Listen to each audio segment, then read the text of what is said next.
ایک روٹی والے کا واقعہ میں نے آپ کو سنانا ہے، اور یہ بڑے ہی مشہور و معروف بزرگ سے منسوب واقعہ ہے۔ حضرت ابو بردہ رضی اللہ تعالیٰ عنہ راوی ہیں کہ حضرت ابو موسیٰ اشعری رضی اللہ تعالیٰ عنہ کی جب وفات کا وقت قریب آیا تو انہوں نے اپنے بیٹوں سے کہا کہ اے بیٹو، روٹی والے کو یاد رکھنا۔ پھر یہ واقعہ خود ہی بیان کیا کہ وہ روٹی والا کون تھا۔ آپ نے کہا کہ ایک شخص تھا جس نے 70 سال اللہ کی عبادت کی، بڑی عبادت کی، مگر 70 سال بعد جب وہ باہر آیا تو شیطان نے اس کو بہکایا اور وہ ایک عورت کے فتنے میں مبتلا ہو گیا۔ 7 دن اور 7 راتیں وہ اس عورت کے ساتھ رہا، غلط کام ہو گئے۔ اب اس کو پھر شرمندگی ہوئی کہ یہ میں نے کیا کیا، 70 سال عبادت کی اور یہ 7 دن اور 7 راتیں میں نے گناہ میں گزار دی۔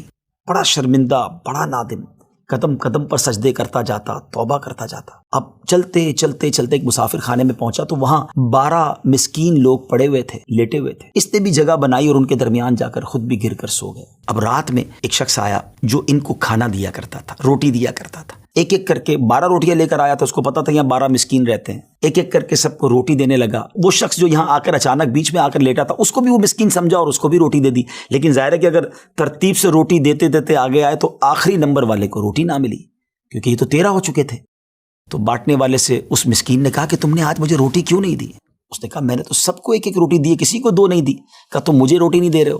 بہرحال وہ ناراض ہو گیا کہ ٹھیک ہے، پھر تم اگر یہ سمجھتے ہو کہ میں بددیانتی کر رہا ہوں تو میں تمہیں کچھ بھی نہیں دوں گا۔ یہ کہہ کر وہ شخص تو چلا گیا، مگر وہ مسکین بیچارہ بھوکا رہ گیا۔ اب وہ شخص جس نے ابھی توبہ کی تھی، پہلے 70 سال کی عبادت بھی کی ہوئی تھی، اس کو خیال آیا کہ میری وجہ سے اس مسکین کو روٹی نہیں ملی ہے۔ بھوک اسے بھی بڑی تھی، مگر اس نے وہ روٹی اسے دے دی۔ شدید بھوک لگی ہوئی تھی، رات بھر بھوک میں تڑپتا رہا اور اسی بھوک کے عالم میں صبح اس کا انتقال ہو گیا۔ حضرت ابو موسیٰ اشعری رضی اللہ تعالیٰ عنہ فرماتے ہیں کہ جب یہ شخص اللہ کی بارگاہ میں پہنچا نا تو ایک پلڑے میں اس کی 70 سال کی عبادت رکھی گئی اور ایک پلڑے میں وہ 7 دن اور 7 رات کے گناہ رکھے گئے۔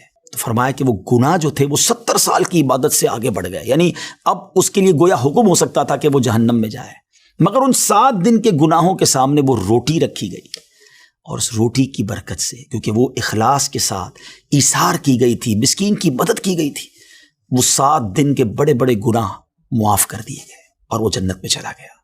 پھر آپ نے اپنے بچوں سے کہا بیٹا روٹی والے کو یاد رکھنا۔ ناظرین، یہ واقعہ واقعی دلوں کے تار چھیڑ دیتا ہے۔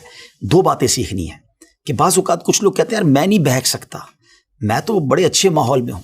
نہیں جناب، شیطان نے بڑوں بڑوں کو بہکا دیا ہے۔ ہمیں اپنی صحبتیں اچھی کرنی ہوں گی، اللہ کریم سے شیطان کے مقابلے میں پناہ مانگنی ہوگی اور اپنے آپ سے ڈرتے رہنا ہوگا کہ نہیں میں بھی گناہوں میں مبتلا ہو سکتا ہوں، مجھ سے بھی کوئی بڑا گناہ کہیں نہ ہو جائے۔ توبہ کرتے رہیں، ڈرتے رہیں، خوف رکھیں اور اچھی صحبت اپنائیں۔